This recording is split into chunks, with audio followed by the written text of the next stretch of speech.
안녕하십니까. 네, 반갑습니다. 드디어 마지막 시간입니다. 이론 마지막 시간. 오늘 지역 분석, 개별 분석부터죠. 154쪽부터입니다. 마찬가지 이제 지난 시간에 했는 거를 복습을 좀 하겠습니다. 지난 시간에 처음 시작했던 부분이 어떤 부분이었죠? 마케팅이었나요? 마케팅이었죠.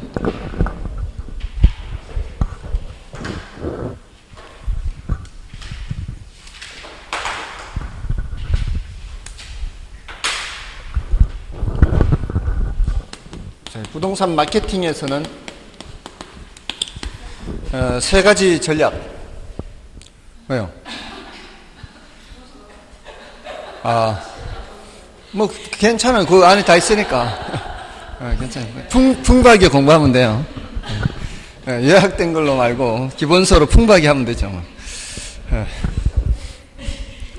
근데 갑자기 무슨 바람이 불어서 그 책이 잡혔대요. 자, 마케팅 전략에서 주로 출제됐고요. 시장 점유 마케팅 전략, 그 다음에 고객 점유 마케팅 전략, 관계 마케팅 전략 이렇게 있죠. 시고관해서 고객 점유 마케팅 전략과 관계 마케팅 전략은 분량이 많지 않죠. 시장 점유 마케팅 전략은 다시 STP 전략과 4P 믹스 전략으로 나눠서 S는 시장을 세분하는 것이고요. T는 세분된 시장 중에서 자신이 가장 자신 있는 시장을 타겟으로 정하는 거고요.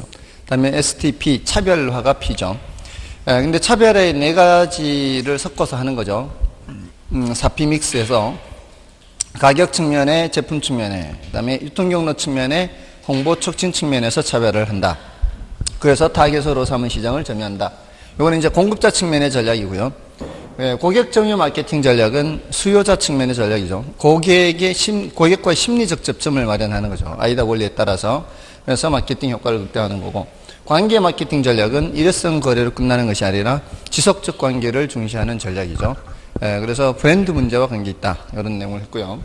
다음에 이제 앞으로 가서 입지론 했나요? 입지론에서는 이제 농업 입지, 공업 입지, 상업 입지 했죠. 농업 입지는 어떤 농작물을 어디에 경작하느냐 하는 거죠. 200년 전 유럽이나 지금 우리나라나 집약 농업은 도시 근교에, 조박 농업은 먼 곳에 자리를 잡는 거죠. 그게 이 농업 입지에서 한 거죠. 그러면서 이제 튀넨의 위치지대를 그대로 얘기했죠. 위치지대에 의하면은 도시에서 멀어질수록 수송비가 많이 발생하고, 수송비가 많이 발생할수록 지대는 작아지는 거죠. 근데 농작물에 따라 수송비가 다르다 그랬죠. 그 수송비가 많이 발생하는 그런 농작물은 먼 곳에서 농사 짓기가 어렵죠. 그렇게 수송비가 많이 발생하는 농작물이 대체로 이 집약 농업에 해당하는 것들이고요. 수송비가 좀 적게 발생하는 그런 농작물들은 조박 농업에 해당하는 그런 것들이다. 자, 이런 내용들이었습니다. 그 다음에 이제 공업 입지론은 회보의 최소 비용이론에서 비용이 가장 적게 드는 곳에 공장 지으라 그랬죠. 비용 항목이 여러 가지 중에 수송비, 인건비, 집중력 여러 가지 있는데 1차적으로 수송비가 제일 적게 드는 곳에 공장 지으라 그랬죠. 그래서 수송비는 또 이제 원료 수송비도 있고 제품 수송비도 있는데 그 두 개의 합이 최소가 되도록 하는 거죠. 원료 수송비가 많이 발생할 때에는 원료 지향 입지를 해야 되고요. 제품 수송비가 많이 발생할 때에는 시장 지향 입지를 해야 되겠죠. 이 원료 수송비나 제품 수송비나 같을 때는 자유 입지형 이렇게 되죠. 이것을 원료 지수 M으로 설명을 하죠. 원료 지수 M이 1보다 크면 원료 지향, M이 1보다 작으면 시장 지향, M이 1이면 입지 자유형 이렇게 됐었죠. 그리고 이제 배부의 최소 비용 이론에서 일단 수송비가 제일 적게 드는 곳에 공장을 찾은 후에 그 등 비용선을 그려서 그 등 비용선 안에 어떤 도시들이 있는지 봐서 임금을 많이 줄일 수 있는 곳이 있다면 수송비가 늘어날지라도 그쪽으로 옮기는 것이 좋을 수도 있다 그랬죠. 그래서 노동지향입지, 집적지향입지 뭐 이런 것도 있었고요. 또 나가서 뭐 중간 지점 지향 산업 이런 것도 있었습니다. 그리고 레슈의 최대 수요 이론도 말씀을 드렸죠. 수요 원추체, 수요 원뿔이죠. 수요 원뿔이 그 원뿔의 부피가 가장 큰 곳에 공장을 지어라. 이게 최대 수요 이론이죠. 그 수요 원추체의 바닥 면적은 시장 범위를 말하는 것이고요. 어떤 지점에서의 높이는 그 지점에서의 수요량이고 그 원뿔의 부피가 전체 수요량이 된다 이렇게 했습니다. 그래서 수요 원주체 부피가 최대가 되는 곳에 공장 지어라. 레쇼의 최대 수요 이론이었죠. 그다음에 이제 상업 입지론으로 가시면 이제 크리스탈러의 중심지 이론 했죠. 크리스탈러의 중심지 이론은 중심지라는 단어, 중심지라는 단어는 이제 배후지에 재화나 서비스를 제공하는 장소라 했고요. 그리고 최소 요구치라는 게 있었죠. 중심지가 그 기능을 유지하기 위해서 달성해야 되는 최소한의 매상고가 있고요. 최소 요구 범위라는 게 있죠. 근데 그 최소 요구 범위보다 재화의 도달 범위가 더 커야 중심지가 성립한다 이렇게 했고요. 그다음에 중심지의 계층성 이런 거 됐죠. 저차 중심지, 중차 중심지, 고차 중심지. 위로 올라갈수록 중심지 간 거리는 멀고 중심지 기능은 다양해지고 중심지 규모는 커지고 이런 거 했고요. 중심지 형성 과정도 했어요. 평평한 곳에 일정한 간격으로 중심지가 분포되어 있고 고객들도 일정하게 분포되어 있을 때 사방팔방 교통 조건도 똑같죠. 이럴 때 중심지가 커져가면은 1차적으로는 원형으로 커져가다가 서로 부딪히게 되고 경쟁이 치열한 지역이 생기고 그래서 정육각형이 생기는 게 이상적이라 그랬죠. 근데 이것은 중심지가 다수일 때 얘기고요. 중심지가 한 개밖에 없을 때는 원형으로 커지는 것이 가장 이상적이다 그랬죠. 그다음에 이 레일리나 컨버스, 허프 이런 이론들이 있었죠. 이걸 이제 중력 모형이라 그랬죠. 레일리나 컨버스나 허프 모두 다 중력 모형이라고 그랬어요. 뉴턴의 만유인력 법칙을 따서. 레일리가 이제 최초로 소매인력 법칙을 주장했죠. 상거래 흡인력은 거리의 제곱에는 반비례하고 크기에는 비례한다. 그 공식, 뉴턴의 만유인력 법칙 공식을 그대로 이용을 했죠. 거리의 제곱에 반비례한다는 얘기는 크기보다는 거리가 더 중요하다 그랬죠. 이 접근성 이런 것들이. 자, 근데 레일리는 두 중심지 사이에 장애 요인이 존재하지 않는다라고 봤죠. 근데 이걸 발전시킨 이론이 허프죠. 그래서 허프는 두 중심지 사이에 장애 요인이 있는 걸 고려해서 마찰계수라는 개념을 사용했죠. 그래서 마찰계수가 이가 아닌 다른 숫자가 될 수도 있죠. 또는 이제 시간거리라는 말을 쓴다 그랬어요. 그리고 레일리는 거시적 분석을 했는 반면에 허프는 미시적 분석을 했고요. 레일리는 중심지 수를 더 이상 고려하지 않았죠. 근데 허프는 다수 중심지의 경우에도 적용을 했습니다. 그렇게 발전시킨 이론이 허프의 이론이죠. 자, 그렇게 있고요. 그 다음에 이제 지대론 들어갔죠. 지대론에 가서는 그게 휘넨의 위치지대, 리카르도의 차익지대, 위치지대, 절대지대, 그 다음에 입찰지대 이렇게 있죠. 여기 이제 고전학파가 여기이고요. 여기까지가 농경지지대론이고요. 입찰지대는 위치지대를 도시지대에 적용한 거죠. 그래서 이 고전학파는 지대의 성격을 잉여로 봤죠. 신고전학파는 비용으로 봤고요. 그래서 이 차익지대나 위치지대 계산할 때 각각의 비용을 빼고 남는 걸 지대로 봤죠. 차익지대는 생산물 가치에서 생산비만 빼면 되는 거고요. 이 위치지대는 생산물 가치에서 수송비까지 빼야 되죠. 생산비만 빼는 게 아니고 수송비까지 빼고 남는 잉여를 지대로 봤죠. 근데 이제 차익지대는 비옥도 차이에 의해서 지대가 발생한다 그랬고요. 그리고 위치지대는 수송비 절약분이 지대가 된다. 그래서 이 두 이론은 최열등지나 한계지에 가면은 지대가 존재하지 않는다라고 했지만 현실적으로는 지대가 존재하더라는 거죠. 토지 소유 자체로부터 지대가 발생하기 때문에 지대가 발생하지 않는 토지는 없다는 게 바로 절대지대죠. 어떤 토지에서든 지대는 발생한다. 토지 소유 자체로부터 지대가 발생한다. 그 다음에 입찰지대는 경매에 참여할 때 써내는 지대가 바로 입찰지대죠. 여기서 이제 이론적으로 말하는 입찰지대는 토지 이용자가 지불하고자 하는 최대 지불용액이 바로 입찰지대죠. 이렇게 써내게 되면은 초과 이윤이 0이 되는 수준의 지대를 말하죠.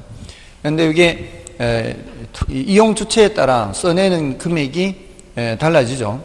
그래서 도심에서 제일 가까운 쪽은 상업용이 제일 많이 써내서 낙찰을 받게 되고요. 그 다음 구간에서는 주거용이 이제 제일 많이 써내서 낙찰받고, 그 다음은 공업용 이런 식으로 이제 낙찰받아서 도시 전체의 입찰지대 곡선은 세 가지 용도의 경우에는 그렇게 꺾인 세 개의 선으로 나타나죠. 근데 무수히 많은 업종이 있고 생산 요소 간 대체가 가능하다면 부드러운 선으로 연결이 되죠. 그래서 포락선 해서 그렇게 얘기를 했고요.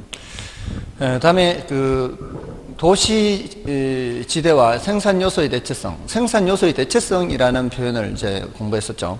생산 요소의 대체성이라는 말은 어떤 생산 요소를 다른 생산 요소로 얼마나 쉽게 바꿀 수 있는지를 말하는 거였죠. 우리 이제 생산 요소라고 하면은 노자, 토를 얘기하는데, 우리는 자본주의 사회이기 때문에 자본이 대빵이라 그랬죠.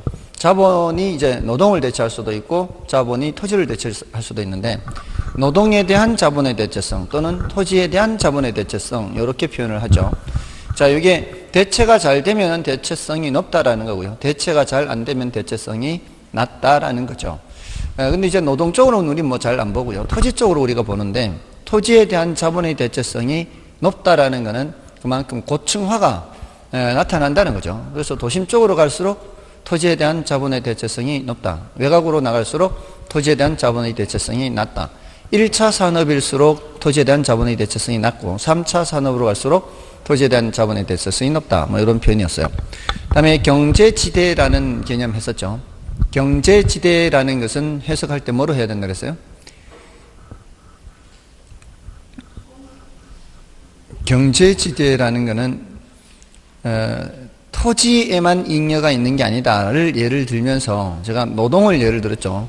저를 예를 들었죠. 저를 노동을 예를 들면서 지대를 고전학파는 잉여로 봤는데 그 잉여의 성격을 말하고 싶은데 그냥 지대라고 하면은 토지 사용 대가인지 잉여인지 헷갈릴 수 있으니까 경제지대라고 한다 그랬죠. 글자는 경제지대로 돼 있어도 해석은 뭐로 해야 된다고요? 잉여로 해석하라 그랬죠. 그게 이제 노동이라는 생산 요소에도 잉여가 있다 그랬죠. 그래서 그 경제지대 잉여가 이 총 수입 중에서 전용 수입을 제외하고 남은 부분, 이게 전용 수입을 초과하는 부분이죠. 그게 바로 뭐다? 잉여, 경제지대다. 요 경제지대는 공급이 비탄력적일수록 더 많아진다, 적어진다? 많아진다 그랬죠. 그래서 그러다가 완전 비탄력적이 되어버리면은 모두 다가 경제지대, 잉여가 된다 그랬죠. 그때 이제 경제지대라는 개념을 한번 말씀드렸어요. 우리 시험에 뭐 출제가 된 적은 있긴 한데요. 뭐 자주 나온 것은 아니고요. 아무튼 수업 시간에 언급할 때 이게 가장 많이 나오니까 이거 위주로 해야 되겠죠. 그 다음에 잘 못 들어본 게 나오면은 어떻게 해야 돼요? 바로 패스해야 되죠.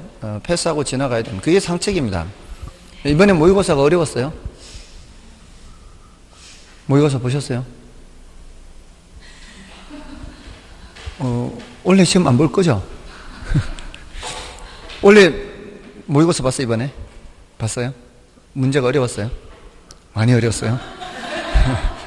별로 영혼 없는 표정이에요. 당연히 어렵다는 듯이. 시험 봤어요? 어려웠던가요? 다 어렵다고 하네? 봤어요? 어려웠어요? 다 어려웠어요? 봤습니까? 어려웠습니까?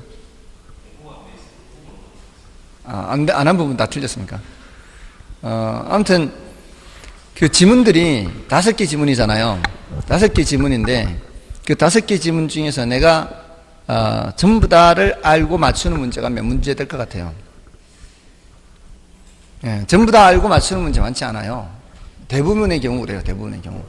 그러니까 모르는 거 나오면 빨리 지나가야 돼요. 패스하고. 근데 어려운 지문에서 정답 지문이 되는 문제가 얼마나 될 것 같아요? 어려운 지문에서 정답 지문이 되는 그런 문제가. 그런 거는 30%가 채 안 돼요. 어려운 지문이 정답이 되는 게 30%가 안 된다고요.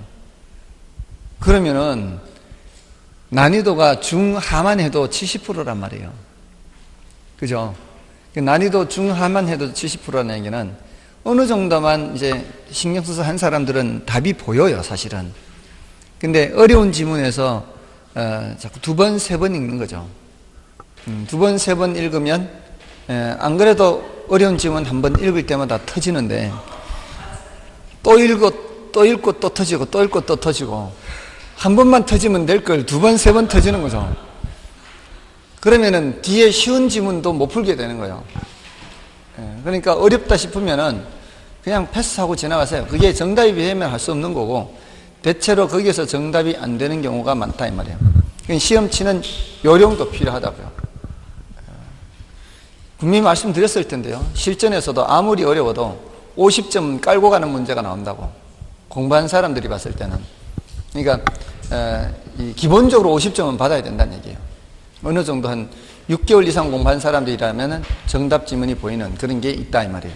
그러니까 부디 어려운 거 2번, 3번 보지 말고 부디 패스하고 지나가시라고요. 아시겠죠? 자, 아무튼 이게 문제라고 이게. 아무튼 경제지대는 그런 개념이고요. 다음에 이제 도시공간 구조론 했죠. 도시공간 구조론에서 동심원 이론, 선형 이론, 다핵심 이론 했어요. 동심원 이론이 이제 가장 오래된 이론이죠. 중심 업무지구가 있고, 그 주변에 천이지대가 있고, 다음에 저소득 주거지대, 중상층 주거지대, 통근자 지대, 이렇게 이제 이루어지죠. 이거는 도시공간 구조 모델에 관한 가장 오래된 실증적인 모형이긴 하지만 지나치게 단순화되어 있죠. 그래서 이걸 더 발전시킨 이론이 선형 이론이라고 할 수 있죠. 선형 이론은 교통축을 강조해서 그 교통축을 따라 원이 변형되어서 부채꼴 모양으로 도시가 성장하는데, 근데 이 사람은 주택 지불 능력이 이제 가장 중요한 요인이라고 봤죠. 그래서 주택 지불 능력이 높은 고소득층은 도심으로의 접근성이 좋은 교통축 근처에 존재하게 되고요. 중급주택은 그 주변에 존재하고, 그 다음에 저소득 주거지대는 반대쪽에 거주한다 그랬죠. 근데 그 반대쪽에 제조업 지역이 있다 그랬죠. 왜냐하면 제조업 지역에서 일하는 노동자들이 그 주변에 살게 되거든요. 이런 식으로 이제 이 주거입지가 형성이 되고요. 그리고 이 이론은 지나치게 그 고소득 주거 지역을 이제 강조했다는 비판을 받습니다. 여기 이제 선형 이론인데, 동심원 이론이나 선형 이론은 모두 다 핵이 한 개밖에 없죠.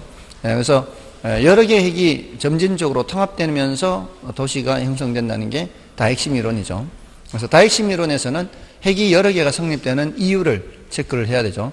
그래서 특정 위치나 입지 또는 시설을 필요로 하는 경우에는 그 위치의 핵을 만들게 되거든요.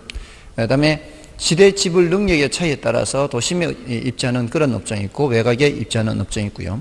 그 다음에 동종업종의 집적 지향성, 이종업종의 분산 지향성, 뭐 이런 것도 있었죠. 이런 게 이제 다핵의 성립 이유였고요. 그 다음에 이제 감정평가론으로 갔죠. 감정평가론 가서는 이제 그 감정평가의 분류에서 평가 조건에 따른 분류해서 현황평가냐 조건부평가냐, 현황평가가 원칙이죠. 이 부동산의 상태라든가 또는 점유, 제한물권 이런 것들이 현 상태로 유지될 것이라는 전제하에 평가하는 게 현황평가, 이게 원칙이고요. 일시적 이용이나 불법적 이용은 제외한다 그랬죠. 건부지 평가가 대표적이라고 그랬어요. 근데 조건부 평가는 어떤 조건이 성취될 것을 전제로 해서 그 조건을 상정해서 평가하는 것이고요. 예외적으로 인정이 되는 거죠. 나지 상정 평가 또는 이제 표준지 공시지가 평가가 조건부 평가죠. 그다음에 기한부 평가, 소급 평가, 이거는 이제 미래 일정 시점을 기준 시점으로 하느냐, 과거 일정 시점을 기준 시점으로 하느냐, 이거죠. 이거는 기준 시점에 대한 예외죠. 기준 시점은 원칙적으로 가격 조사 완료일인데 그 시점을 미리 정할 수 있다고 그랬죠. 그래서 미래 일정 시점이면 기한부 평가, 과거 일정 시점이면 소급 평가다. 그리고 기준 시점이 뭐예요? 그 뜻을 물으면은 감정평가의 기준이 되는 날짜입니다. 이렇게 대답을 하면 되는 거예요. 자, 이런 내용과 물건별 평가에서는 이제 개별 평가가 원칙이지만 예외적으로 일괄 구분 부분 평가한다 그랬죠. 일체로 거래되거나 불가분의 관계, 용도상 불가분의 관계 있을 때는 일괄해서 평가할 수가 있고요. 가치를 달리하는 부분이 있는 경우에는 구분해서 평가하는 거죠. 한 개의 물건이라도 2번 할 수 있다는 게 구분 평가죠. 근데 부분 평가는 한 개의 물건의 일부만에 대해서 특수한 목적이나 합리적인 조건이 수반되는 경우에는 그 부분만 평가하는 게 부분 평가였죠. 그 외에 공적 평가, 공인 평가 이런 게 있죠. 공적 기관이 하는 평가가 공적 평가예요. 이건 공무원이 하는 거죠. 공인 평가는 자격을 부여받은 개인이 하는 평가가 공인 평가. 그 외에 공익 평가, 사익 평가 뭐 이런 것도 있고요. 그다음에 법정 평가도 있죠. 평가 방법을 법률에 규정해 놓고 그 법에 규정된 대로 평가하는 게 법정 평가죠. 보상 평가나 표준지 공시지가 평가 이런 공익평가는 그런 법정평가에 해당합니다. 여기 이제 감정평가 분류가 있고요. 그다음에 이제 가격과 가치를 구별하는 게 있었죠. 가격과 가치를 구별하는 것에서는 가격은 실제로 지불된 금액으로서 과거값이고 가치는 장래 기대되는 편익의 현재값이다 이렇게 했죠. 가치를 화폐로 표시한 것이 가격이죠. 그렇게 표시한 것이 일치하지 않을 수도 있죠. 그래서 가치와 가격이 오차가 나타날 수도 있습니다. 근데 그것은 단기적인 현상이고요. 장기적으로는 가치와 가격이 일치하게 되는 거죠. 그래서 가치가 본질이어서 가치는 가격의 장기적인 균형치다. 이렇게 표현을 할 수도 있었죠. 그리고 가격의 이중성에서 수요 공급에 의해서 가격은 결정되고 가격은 다시 수요 공급에 영향을 미칠 수 있다. 이게 이제 이중성이죠. 영향을 받기도 하고 영향을 미치기도 하고 이렇게. 그다음에 이제 감정평가 규칙상 그 시장 가치와 시장 가치 외의 가치가 있었죠. 시장 가치는 통충 정신했죠. 통상적인 시장에서 충분한 기간 동안 거래를 위하여 공개된 후 다음에 통충정, 그 대상 물건의 내용에 정통한 당사자 사이에 신중하고 자발적인 거래가 있을 경우 성립될 가능성이 가장 높다고 인정되는 대상 물건의 가액이 시장 가치고요. 시장 가치 외의 가치로 평가할 수도 있죠. 그래서 법령에 그렇게 정해 놨을 때에는 시장 가치 외의 가치로 평가합니다. 오늘 공부하게 되는 부동산 가격 공시 제도가 바로 그런 경우입니다. 부동산 가격 공시 제도에서는 적정 가격으로 공시하게 되어 있습니다. 그게 다 법에 그렇게 정해 놨어요. 적정 가격으로 공시하라고. 그게 이제 시장 가치 외의 가치가 될 수가 있고요. 또 평가 의뢰인이 요청하는 경우에는 또 시장 가치 외의 가치로 평가할 수 있죠. 앞토지 소유자와 뒷토지 소유자, 뒷토지 맹지 소유자가 앞토지 소유자에게 토지를 일부 매입을 해서 도로에 연결하려고 할 때 시장 가치로 살 수 없다 그랬죠. 이럴 때 이제 시장 가치 외의 가치로 의뢰를 할 수가 있죠. 이거는 이제 한정 가격이라고 그랬죠. 그런 한정 가격은 시장 가치 외의 가치입니다. 이 한정 가격을 평가할 때 기여의 원칙을 적용한다 그랬죠. 그런 이제 원칙이 적용됩니다. 자, 아무튼 이런 내용들을 했고요. 그 외에 가치 형성 요인, 가치 발생 요인 했습니다. 형이 동생한테 영향을 미친다. 형 이름은 일치계, 동생 이름은 효상유. 일반 요인, 지역 요인, 개별 요인이 효용성, 상대적 희소성, 유효 수요에 영향을 미치죠. 어떤 학자는 이전성을 추가로 드는 학자도 있죠. 효용성이라고 하는 것은 물건이 인간에게 주는 만족을 말하는 거죠. 물건이 가치를 발생시키기 위해서는 인간에게 만족을 줄 수가 있어야 되죠. 근데 만족만 줘서는 안 되고요. 희소성도 있어야 되죠. 상대적 희소성도 있어야 되고, 그리고 유효수요도 있어야 된다. 이 세 가지가 상관결합에 의해서 가치가 발생하게 된다는 거죠. 거기 이제 가치 발생 요인, 형성 요인, 발생 요인이었고요. 그 다음에 이제 가격제 원칙이었죠. 가격제 원칙은 이제 모든 원칙, 가격의 모든 원칙에서 감정평가사가 지켜야 되는 지침이라고 그랬죠. 그래서 중심이 되는 원칙은 최유효 이용 원칙입니다. 최유효 이용 원칙이란 부동산의 가치라는 것은 최유효 이용을 표준으로 해서 또는 기준으로 해서 형성된다는 게 최유효 이용 원칙이죠. 근데 최유효 이용인지 아닌지를 판단하는 내부 관련 원칙, 외부 관련 원칙, 토대가 되는 원칙. 제일 중요한 거 세 가지가 있었죠. 내부 관련 원칙에 균형의 원칙이 있죠. 균형의 원칙은 부동산이 최유효 이용이 되려면 내부 구성 요소 간 균형이 달성되어야 된다는 것이고요. 내부 구성 요소 간 균형이 달성되지 않으면 최유효 이용이 될 수가 없고, 그러면은 가치가 떨어지고, 그럴 때는 기능적 감가가 발생하고, 그다음에 적합의 원칙은 부동산이 최유효 이용이 되려면 인근 환경에 적합해야 되는데 적합하지 않으면 가치가 떨어지는 거고, 그때 가치가 떨어지는 것은 경제적 감가 했고요. 또 변동의 원칙에서 토대가 되는 원칙에 가치 형성 요인이 끊임없이 변하기 때문에 가치 발생 요인도 영향을 받아 변하고, 부동산의 가치도 그날 그때 달라질 수가 있기 때문에 그 가격이 언제적 가격인지를 밝혀줘야 되는 기준 시점을 명확히 해야 되고요. 또 시점 수정을 해야 되는 이론적 근거가 되는 거죠. 자, 여기서 두 개를 더 한다면은 기여의 원칙과 대체 원칙을 따라 그랬죠. 기여의 원칙은 부동산의 가치라는 것은 생산비 합이 아니라 기여도의 합이다 이렇게 했죠. 그리고 그 한정 가격을 판정하거나 추가 투자를 판정할 때 이 기여의 원칙을 적용하게 됩니다. 그 다음에 대체 원칙이겠죠. 대체 원칙은 부동산의 가치라는 것은 대체 가능한 다른 물건과 상호작용하는 과정에서 형성이 된다는 거죠. 그래서 감정평가에서는 어떤 물건을 평가하기 위해서는 그 물건과 대체 가능한 다른 물건이 얼마에 거래됐는지, 얼마에 건축이 됐는지, 얼마만큼의 수익을 내는지 그것을 살펴보면은 대상 부동산을 평가하는 데 도움이 될 거다. 대체 가능한 사례를 수집하여라 이런 의미죠. 그래서 감정평가 3방식 모두 관련이 되고 그 중에서도 특히 비교 방식과 관련이 되는 게 대체 원칙이다. 그리고 이 대체 원칙은 동일한 가격이라면 효용이 높은 것을 선택하고 동일한 효용이라면 가격이 싼 것을 선택하는 과정에서 나타나는 원칙이 된다 이렇게 했고요. 자, 이게 5가지는 이제 해 두셔야 되겠고요. 만약에 조금 더 욕심을 낸다면 경쟁의 원칙이 있었죠. 경쟁의 원칙은 초과이윤이라는 단어가 빠질 수가 없다 그랬죠. 초과이윤을 노리고 다 경쟁이 나타나는 거고요. 그 경쟁에 의해서 초과이윤은 결국 사라지는 거죠. 결국에는 초과이윤은 사라진다는 것을 의미하는 겁니다. 그리고 수익 최종 체감 원칙. 어느 정도 단계까지는 생산 요소를 투입했을 때 수익이 점점 증가하지만 그 단계를 벗어나면은 수익이 이제 점점 감소하게 된다는 거죠. 그래서 이것도 추가 투자를 할지 말지 판단할 때 적용할 수 있다. 그런 얘기 했고요. 가장 어려운 게 수익 배분의 원칙이었죠. 수익을 각 생산 요소한테 배분한다. 요거를 이제 생각해내기가 쉽지 않다 그랬어요. 각 생산 요소한테 배분하되 최종적으로 누구한테 배분된다? 토지한테 배분된다. 그래서 꼭 그 지대론, 그 고전학파 지대론처럼 잉여 생산성의 원리다. 마지막으로 토지한테 배분된다. 그리고 이 토지자녀법의 이론적 근거가 된다. 뭐 이런 내용을 했습니다.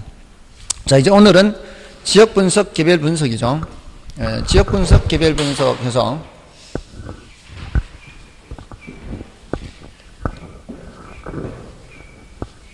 자, 이건 뭐 그렇게 어려운 주제가 아닙니다. 지역 분석, 개별 분석이. 일단 지역 분석 하면은 지역 분석, 개별 분석 이런 게 동산에서는 해요, 안 해요? 동산에서는 지역 분석, 개별 분석 합니까? 안 하죠. 안 하는 이유가 뭐겠어요? 동산은 똑같은 물건이면 여기 있든 저기 있든 똑같은 물건이죠. 근데 부동산은 그게 아니잖아요. 똑같은 설계도로 지은 건물이라 해도 여기 있느냐 저기 있느냐에 따라 다르죠. 그건 부동성 때문에 그렇죠. 1차적으로. 지역 분석을 하는 이유는 바로 부동성 때문에 그래요. 그리고 개별 분석을 하는 이유는 개별성 때문이겠죠. 똑같은 아파트에 똑같은 평형이라 해도 저기 로얄층과 저층은 또 다를 수가 있죠. 그 구체적인 개별적인 상태에 따라 다를 수가 있습니다. 자, 이런 것 때문에 하는 거예요. 근데 이제 우리가 지역 분석을 한다 그러면은 그 지역에 뭐를 분석하는 걸까요? 어떤 지역을 분석한다 그러면 제일 먼저 우리가 알고 싶은 게 뭘까요? 그 지역에 뭐를 알고 싶을까요? 그 지역의 용도를 알고 싶은 거예요. 용도. 그 지역이 주거지역인지 상업지역인지 공업지역인지 그거예요. 다른 거 없어요. 사실은. 어떤 물건이 평가 의뢰가 들어오잖아요. 어떤 이제 그 평가 의뢰를 받는 사람 입장에서는 이제 아직 가보지 않았잖아요. 그러니까 무슨 동이 뭐 주택이라고는 해. 주택이라고는 하는데 그게 주택이 꼭 주거지역에만 있는 게 아니잖아요. 뭔 뜻인지 아시겠죠? 주거지역에만 있는 게 아니에요, 주택이. 저기 뭐 녹지지역에도 있고 있을 수 있지. 맞잖아요. 공업지역에도 있을 수 있고. 그거는 알 수가 없는 거죠. 근데 이제 그 부동산이 있는 그 지역이 어떤 지역인데 이제 이런 의뢰가 들어왔는지 그 용도를 파악하고 싶은 거예요. 아시겠죠? 그럼 이제 그 지역이 어떤 지역인지를 한마디로 얘기하기가 사실 쉽지 않아요. 왜? 모든 토지의 용도가 똑같지는 않거든. 그렇잖아요. 주거지역에 주택만 있나요? 주거지역에 주택만 있는 게 아니잖아요. 점포도 있을 수 있고 다른 용도도 분명히 있을 수 있거든요. 그러니까 어떻게 얘기하는가 하면은 일단 우리가 지역을 알고 싶다라고 할 때 용도를 알고 싶은 건데 그 용도가 그 지역에서 가장 흔히 관찰되는 용도예요. 그 지역에서 가장 흔히 관찰되는 용도를 알고 싶은 거예요. 그거를 뭐라고 표현하는가 하면은 표준적 이용이라고 표현해요. 그러니까 이런 용어를 기억해야 된단 말이에요. 이런 용어를. 표준적 이용. 가장 많이 관찰되는 용도가 뭐라고요? 표준적 이용. 그럼 자, 이게 표준적 이용이 단독주택이다. 이렇게 한다 이 말이에요.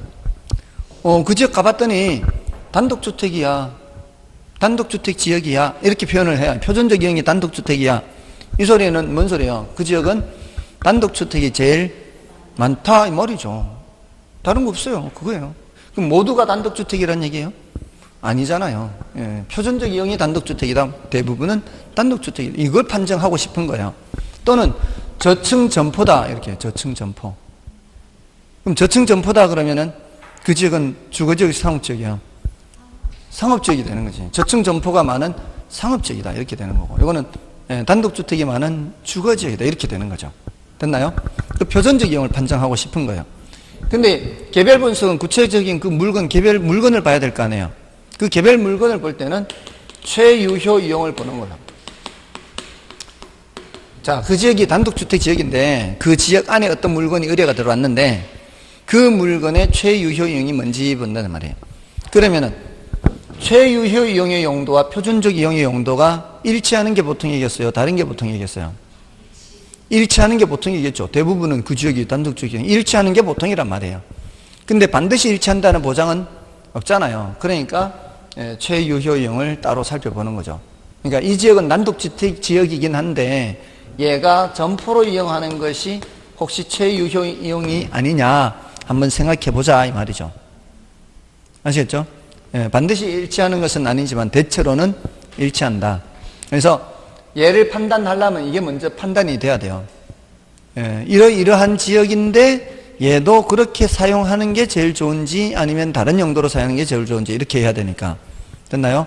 그래서 얘를 선행 분석이라고 하고 얘를 후행 분석이라고 그래요. 먼저 하고 나중에 하고. 그리고 이제 선행 후행인데 이 지역 분석은 그 지역을 보는 거잖아요. 지역. 일정한 범위의 경계가 있어요. 근데 그 경계는 행정구역이나 공법상 용도지역으로 나누는 것은 아니에요. 감정평가사가 봐서 그 실제 용도를 기준으로 이렇게 구역을 나누어요. 물론 우리가 공법상 용도지역에 따라 건물을 짓거나 이렇게 이용을 해야 되기 때문에 일치하는 경우가 많겠죠. 일치하는 경우가 많겠지만 반드시 그런 것은 아니다라는 거예요. 예를 들어 공법상 용도지역은 준주거지역인데 실제 가봤더니만 점포가 더 많을 수도 있거든요. 그럴 때는 이제 준주거지역이지만 이 저층 점포가 많은 상업지역이다 이렇게 이제 판정을 할 수도 있다는 거예요. 자, 그래서 일단 이러한 일정한 범위, 그 범위를 정하는 것은 감정평가사가 하는 거지만 그 범위를 정한 지역을 보는 것이기 때문에 그 지역 안에는 싸게는 얼마부터 비싸게는 얼마까지 이렇게 이제 부동산이 있을 거 아니에요. 다 땅값이 똑같을 거 아니잖아요. 부동산 가격이. 그래서 이거는 가격 수준을 본다 그래요. 가격 수준. 평균적으로 어느 정도인데 어느 정도 범위에 가격이 분포되어 있다. 이런 정도 보는 거고. 얘는 구체적으로 개별 물건을 보는 거잖아요. 그 물건은 뭘 봐야 되는 거예요? 구체적인 가격을 봐야 되는 거죠. 가격 수준을 보고 범위, 이거는 가격을 보는 거고. 그 다음에 얘는 전체적인 걸 보는 거죠. 그 지역 전체. 그 지역을 전체라고 보는 거예요. 그 지역을. 근데 요거는 그 부동산을 보는 것은 부분 분석이라 그러죠. 이거는 위에서 내려다본 이제 거시 분석, 숲을 보는 관점이라면 이거는 미시적 분석이다. 이렇게 얘기하고요. 얘가 적합의 원칙하고 관계가 있다면 그 지역을 보는 거니까 얘는 균형의 원칙과 관계 있다. 이렇게 하고 얘는 경제적 감가와 관계 있다면 이쪽은 기능적 감가와 관계 있다. 이렇게 이제 구별을 할 수가 있는 거죠. 자, 그렇게 해서 지역 분석과 개별 분석을 이렇게 비교하는 게 이제 한 절반 정도 질문이 되고요. 그 다음에 지역 분석의 대상을 질문해요. 지역 분석의 대상. 지역 분석의 대상 하면은 인근 지역, 유사 지역, 동일 수권 이렇게. 인근 지역, 유사 지역, 동일 수권 이렇게 이제 질문을 합니다. 자, 여기서 최근에 이제 출제 경향은 얘네들의 뜻을 많이 물어요. 뜻. 그러니까 뜻을 아는 거는 필수, 내용을 아는 거는 선택. 그러니까 뜻은 알아야 돼요. 뜻은. 그럼 인근 지역이 뭐냐? 그러면 인근 지역은 대상 부동산이 속한 지역으로서 대상 부동산 감정평가의 대상이 되는 부동산을 대상부동산이라 그래요. 감정평가의 대상이 되는 부동산을 대상부동산이 속해 있다 이 말이에요. 대상부동산이 속한 지역으로서 이 대상부동산과 지역 요인을 공유하는 지역이에요. 지역 요인. 요 안에 있는 부동산들은 지역 요인이 어떠하다? 똑같다. 그런 거예요. 자, 요 안에 있는 부동산이 지역 요인이 같다. 이 소리는 혹시라도 사례를 여기서 구했다면 뒤에 거래사례비교법에서 사시지계 이렇게 수정 작업을 해야 되는데 지역 요인은 비교할 필요가 없다라는 뜻이에요. 같은 지역 안에 있으면 지역 요인은 비교할 필요 없다. 이제 지역 요인이 같기 때문에. 자, 그리고 이 대상부동산의 가격 형성에는 직접 영향을 미치는 지역이 되겠죠. 자, 근데 유사 지역이 뭐예요? 그럼 뭐겠어요? 대상부동산이 있어요, 없어요? 대상부동산이 없는 지역이죠. 대상부동산이 속해 있지 않는 지역이에요. 근데 질문할 때 그렇게 해요. 유사 지역이란 대상부동산이 속한 지역으로서 대상부동산과 지역 요인을 공유하는 지역. 이런 식으로 인근 지역을 설명하면서 유사 지역 이렇게 한다 이 말이에요. 그러니까 그 용어의 뜻을 묻는 게 많다 이 말이에요. 딴 데 갔다 오지 마시고요. 수업에 집중하세요. 딴 데 갔다 오는 게 보여요. 자, 아무튼 유사 지역은 대신 인근 지역과 지역 특성이 어때야 돼요? 지역 요인이 비슷해야 되죠. 근데 유사 지역이 가까이 있을 수도 있고요. 멀리 있을 수도 있어요. 이렇게. 유사 지역은 거리 원근을 뜻하는 건 아니에요. 지역 요인이 비슷하면 되고요. 대신 가격 수준도 비슷해야 돼요. 가격 수준이 비슷하지 않으면 대체 관계 없다고 봐야 되거든요.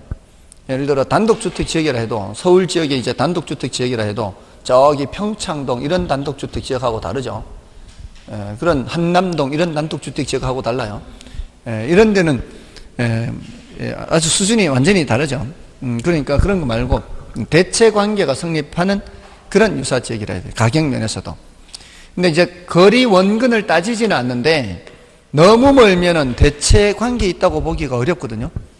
그러니까 그 범위를 한정해 주는 게 바로 동일 수급권이에요. 너무 멀지는 않게. 그래야 같은 시장 범위라고 할 수가 있거든요. 수급은 수요 공급을 줄임말이죠. 수요 공급하면 뭐 생각하라 그랬어요? 시장 하라 그랬잖아요. 그럼 동일 수급권이나 동일 시장권이나 같은 맥락이에요. 그럼 이 범위 안에서는 서로 대체 관계에 있다 이렇게 볼 수가 있어요. 그래서 동일 수급권은 사례 수집의 최원방권이라고 그래요. 사례 수집의 최원방권.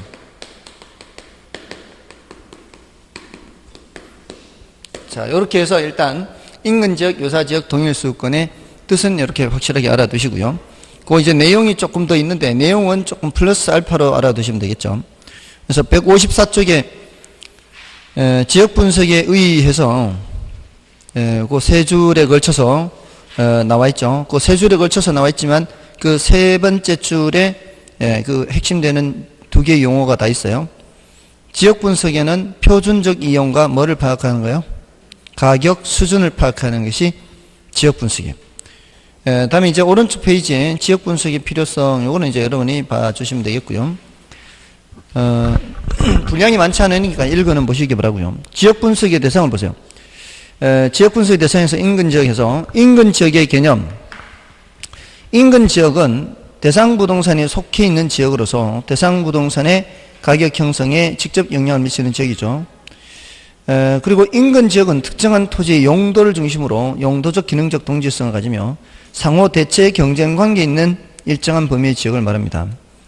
그리고 인근 지역의 이제 경계와 범위, 자, 이런 것들은 이제 조금 더 들어가는 거예요. 인근 지역의 경계와 범위는 그 이용 상태에 따라 물리적으로 명백하게 구분되는 경우도 있고, 그렇지 못한 경우도 있어요. 예를 들어서 도로를 중심으로 저쪽은 상업지역, 이쪽은 주거지역, 이럴 수가 있거든요. 이런 경우에는 이제 물리적으로 명백히 구분이 돼요.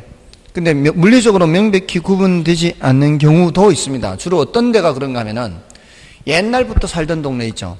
옛날부터 살던 그런 동네는 보통 그 동네를 들어가기 전에 상가를 지나는 경우가 많아요. 재래시장 같은 거.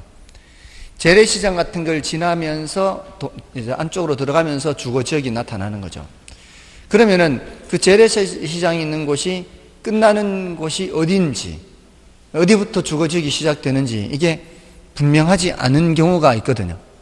그럴 때는 이제 상업지역과 주거지역의 경계가 불분명할 때도 있습니다. 예, 반드시 분명한 것은 아니고요. 예, 그리고 물리적으로 명백하지 않은 경우에는 인근 지역의 경계와 범위는 표준적인 이용을 중심으로, 키워드는 표준적 이용 중심이죠. 명백하지 않은 경우는 표준적 이용을 중심으로 판단한다. 이렇게. 다음에 디귿은 여러분이 보시고 리얼은 좀 조심해야 돼요. 인근 지역의 범위가 너무 넓으면 사례 자료 수집은 쉬우나 가격 수준의 신뢰도가 낮아요. 이게 인근 지역이 너무 넓잖아. 이게 넓으면 사례는 수집하기 쉽겠죠, 이 안에서. 근데 싸게는 얼마부터 이 비싸게는 얼마까지 편차가 너무 크겠죠. 그럼 이제 신뢰도가 떨어질 수가 있고요. 그다음에 너무 좁으면 가격 수준의 신뢰도는 높으나 사례 자료를 구하기가 어려워지는 그런 단점이 있습니다. 그다음에 이제 유사지역에서요. 유사지역의 개념. 자, 이거는 이제 유사지역은 인근지역과 그 지역적 특성이 유사한 다른 지역으로서 인근지역과 대체 관계가 성립하는 지역을 말하죠.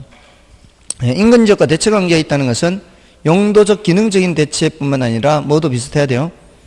가격 면에서도 비슷해야 돼요. 가격 면에서 차이가 있으면 이거는 유사지역이라고 할 수가 없다는 거죠. 그 다음에 넘어가셔서 유사지역 분석의 필요성이 있죠. 자, 이 유사지역 분석의 필요성은 기억, 니은 두 가지가 있죠. 얘를 왜 분석하느냐. 대상부동산은 여기 있는데 얘를 왜 분석하느냐. 두 가지예요. 두 가지. 하나는 이 인근 지역의 지역 특성을 보다 명백히 파악하기 위해서요. 우리가 어떤 거를 이제 어떤 지역을 놓고 볼 때, 어떤 물건을 놓고 볼 때, 얘만 볼 때와 다른 거하고 좀 비슷한 것 같이 비교하면서 볼 때 어떤 게 더 얘를 분명히 알 수 있어요. 비교하면서 볼 때 얘를 좀 더 분명히 알 수 있어요. 그러니까 보다 명백히 파악, 인근 지역을 보다 명백히 파악.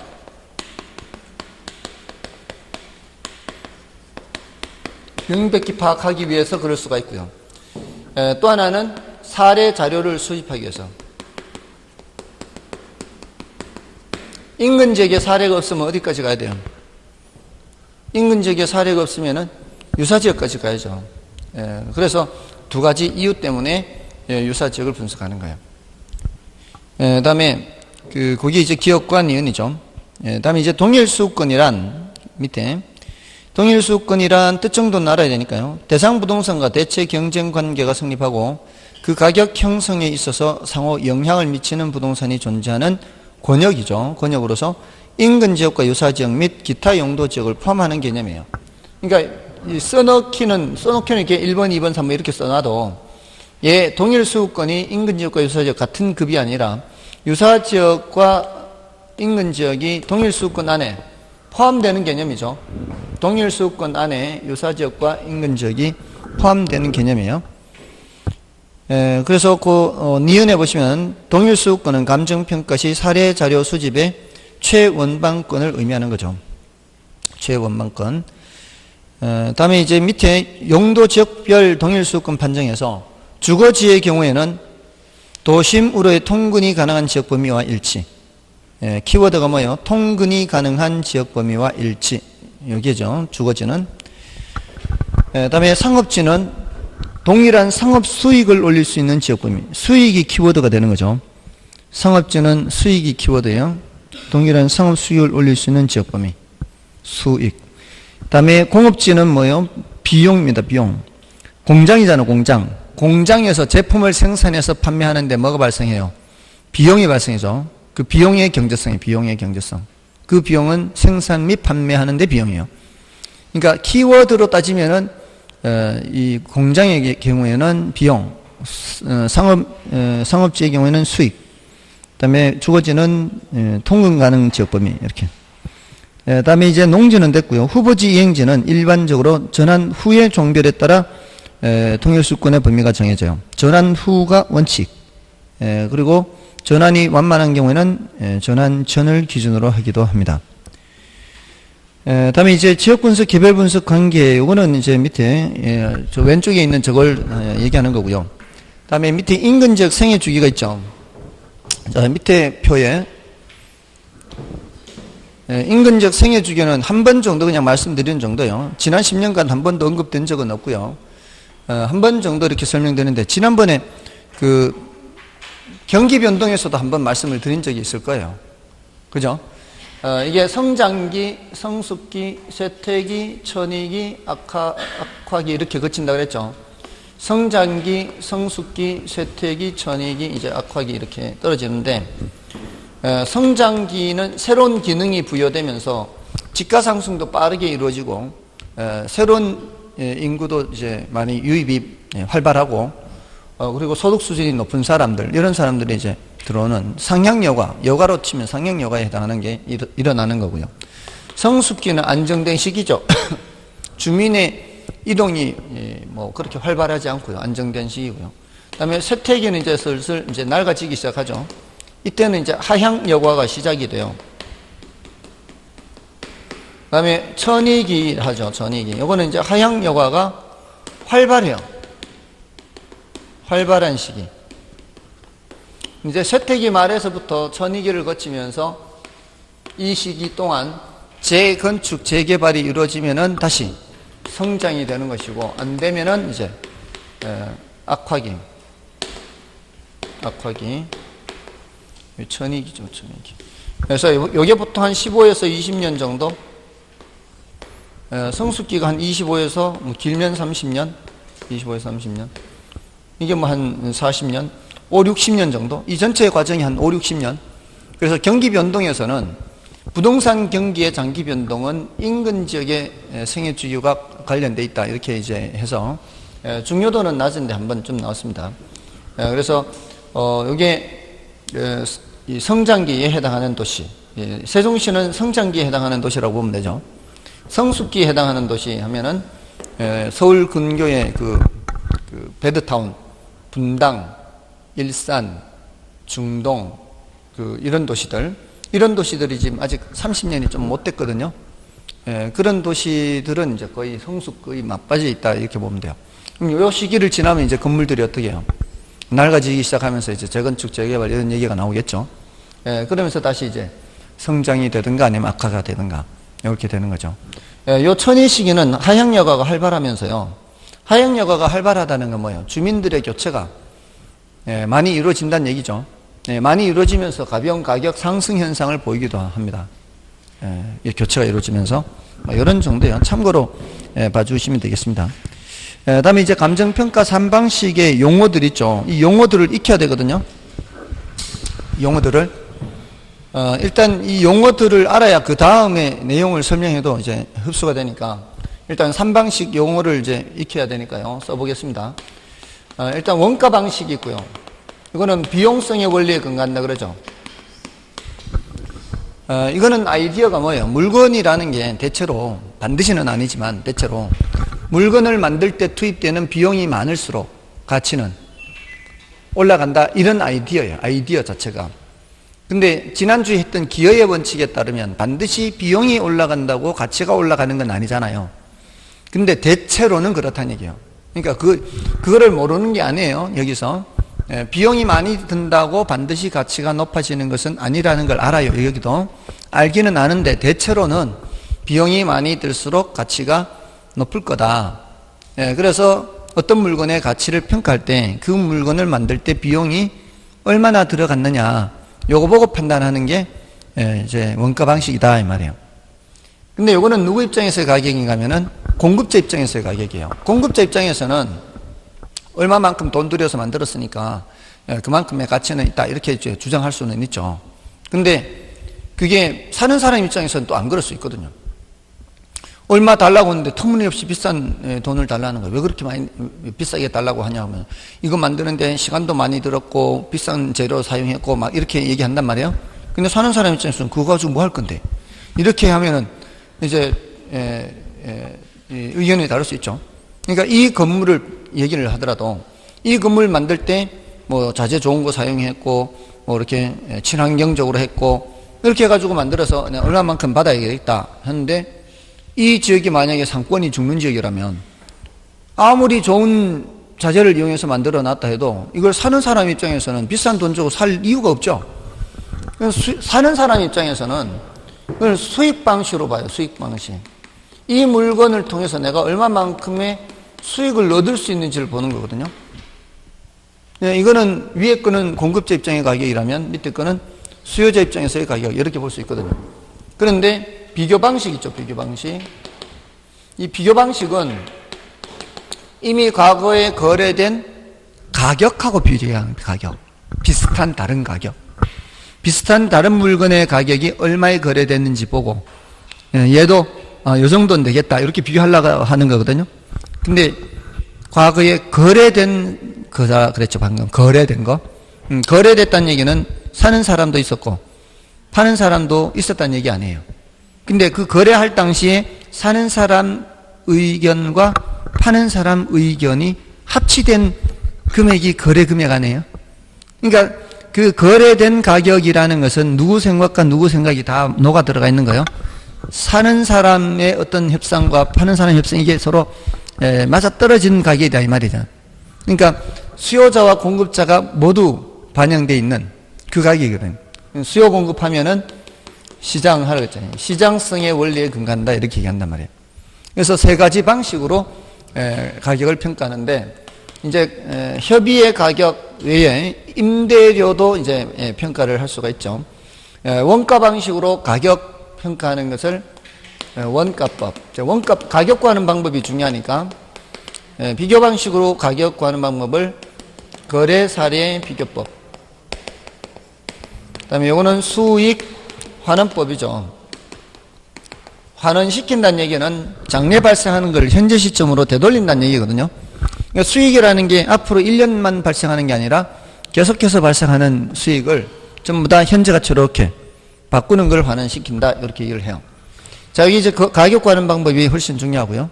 임대료 구하는 방법을 여기 적산법 하죠. 적산은 쌓을 적 셈산자요. 더 해나간다 이 뜻이에요. 기본적으로 원가 방식은 덧셈이에요. 덧셈. 기본적으로는. 그래서 더 해나가면서 계산한다 이런 의미예요. 그 다음에 여기는 이제 임대 사례 비교법이고요. 이거는 수익 분석법이죠. 이거는 매년 예상되는 그 수익을 다 계산하는 게 아니에요. 요거는 매년 예상되는 게 수익을 다 계산해서 이게 앞으로 환원시키는 건데, 요거는 앞으로 예상되는 1년치 순수익 그냥 분석만 하면 되기 때문에 환원시키지는 않아요. 일단 용어를 구별을 해야 되고요. 그 다음에 원가법으로 간 시산가액을 적산가액, 그 다음에 여기는 적산임료, 여기는 비교 사례를 기준한 가액, 비준가액 또는 비준가격, 여기는 비준임료, 여기는 수익가액 또는 수익가격, 수익임료. 이 용어들이 익숙해져야 된다고요. 적산, 비준, 수익 이런 용어들이. 그리고 이 공식까지 외워야 되죠. 적산가액은 일단 뭐를 계산한 후에 제조달 원가를 계산한 후에 감가 수정액을 해야 되는 거고요. 빼야 되는 거죠. 감가 수정액을.